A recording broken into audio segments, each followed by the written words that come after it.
धान खरीद में धांधली, कुप्रबंधन और बेकायदगी उनसे आज पूरे हरियाणा में उत्पीड़ित है। न तो भाजपा सरकार धान की खरीद कर रही, न किसान को न्यूनतम समर्थन मूल्य यानी एमएसपी मिल रहा। हजारों करोड़ रुपए का नुकसान हरियाणा का किसान और खेत मजदूर झेल रहा है। 3100 रुपये प्रति क्विंटल 8 अक्टूबर के बाद धान की खरीद का वादा मौजूदा मुख्यमंत्री श्रीमान नायब सैनी ने किया था, इसीलिए मैंने उनका वीडियो पहले आपको दिखाया और इसकी मैं एक प्रतिलिपि आपको भेज रहा हूं। पर आज पूर्व घोषित 2320 रुपये प्रति क्विंटल का एमएसपी भी नहीं मिल रहा और किसान 2000 और 2100 रुपये प्रति क्विंटल पर कैथल सहित पूरी मंडियों के अंदर आज धान बेचने को, लूटने और पिटने को मजबूर है। यही नहीं, जो 1509 किस्म का सुपीरियर क्वालिटी का धान है वो पिछले साल के मुकाबले में 500 से 600 रुपये प्रति क्विंटल कम बिक रहा है। 2700 और 2800 रुपये प्रति क्विंटल पे पिछले साल 3300 और 3400 रुपये प्रति क्विंटल बिका था। भाजपा सरकार की धांधली, कुप्रबंधन और बेकायदगी मैं सोच समझकर इस्तेमाल कर रहा हूं। उसके 3 पहलू हैं। पहला, पीआर धान एमएसपी से 150 से 200 रुपया प्रति क्विंटल कम बिक रहा है। बीजेपी सरकार ने, जैसा आपने देखा, वायदा किया था कि 8 अक्टूबर के बाद हरियाणा में धान की फसल का 3100 रुपये प्रति क्विंटल एमएसपी मिलेगा। मैंने आपको मौजूदा मुख्यमंत्री का बाकायदा वीडियो दिखाया जो वायदा सार्वजनिक तौर से किया गया।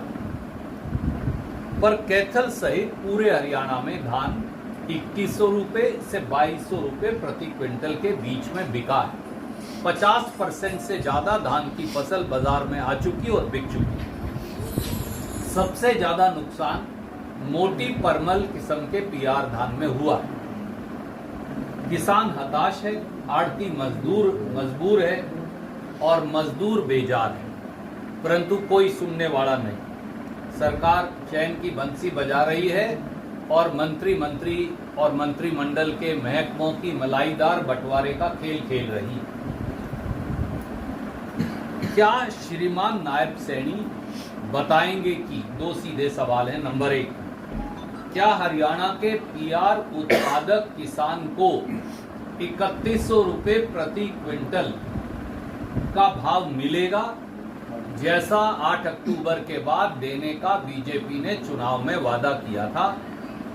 और जो किसान 2100 और 2200 रुपये पे अपना धान बेच चुका, क्या उसको उसके फार्म 17 के आधार पर 3100 और 2100 के बीच का डिफरेंस जो है वो सरकार उसके खाते में जमा करवाएगी? दूसरी बात, 10 दिन या उससे भी अधिक से अधिकतर मंडियों में कैथल सहित उठान नहीं हो रहा, किसान का भुगतान नहीं हो रहा, आड़ती को आड़त नहीं मिल रही। आप बाहर जाकर देख लीजिए, आज कैथल की अनाज मंडी और चारों तरफ की सड़कों पर पांव धरने की जगह नहीं। यही नहीं, मैं आपको एक बहुत 3 चौंकाने वाली फोटो दिखाना चाहूंगा और वो ये दर्शाती है कि राष्ट्रीय राजमार्ग NH 65 अब धान डालने की जगह बन चुका है। ये देखिए, ये अभी 1 घंटा पहले की पेहवा और कैथल के बीच में राष्ट्रीय राजमार्ग NH 65 की फोटो है। मैं आपको भेज भी रहा हूं। आपको यहाँ बाकायदा बोर्ड भी दिख रहे हैं NH 65 के। ये परिस्थिति है, पूरे NH 65 के ऊपर धान पड़ा है। अब नेशनल हाईवे पर भी धान डालने की नौबत आ गई और 10 दिन से मंडी में उठान नहीं हुआ। जब तक उठान नहीं होगा गेट पास नहीं मिलेगा, गेट पास नहीं मिलेगा पेमेंट नहीं आएगी, पेमेंट नहीं आएगी किसान को भुगतान नहीं होगा और ना ही आड़ती को आड़त मिलेगी। ये हाल कैथल मंडी का भी है, ये हाल राजौन मंडी का भी है, ये हाल धान मंडी का भी है, ये हाल कुंडरी मंडी का भी है, ये हाल गुलाचीका मंडी का भी है और ये हाल पूरे हरियाणा की मंडियों का आज है। वो यमुनानगर हो, वो अम्बाड़ा हो, वो करनाल हो, वो कुरुक्षेत्र हो, वो दूसरे इलाके हों। यहाँ तक कि लाडवा मंडी जिन्होंने मुख्यमंत्री नायब सैनी जी को चुना, वहाँ भी यही हालत है। थानेसर मंडी जिन्होंने कुरुक्षेत्र जिले में नायब सैनी जी को चुना, उनकी भी यही हालत है। किसान त्राहिमाम है, आड़ती मजबूर है, मजदूर बेजार है और सरकार मौज कर रही है। तीसरा पहलू